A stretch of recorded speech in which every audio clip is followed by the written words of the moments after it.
নমস্কার, আমি জ্যোতির্ময় সেন। আজ ২৫শে বৈশাখ। আজ সেই শুভক্ষণ, আমাদের প্রাণের ঠাকুর বিশ্বকবি রবীন্দ্রনাথ ঠাকুরের জন্মদিন।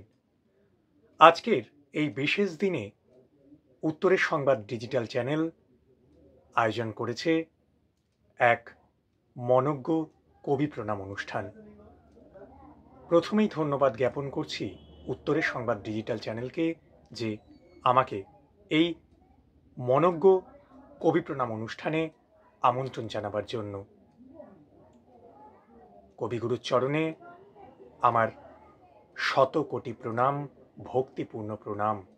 কবিগুরুকে প্রণাম জানিয়ে আমি আমার একটি ছোট্ট উপস্থাপনা, একটি রবীন্দ্রসঙ্গীত কবিগুরুর চরণে গীতি পুষ্পের ন্যায় অর্পণ করছি। আমার রাত পোহালো শারদ প্রাতে, আমার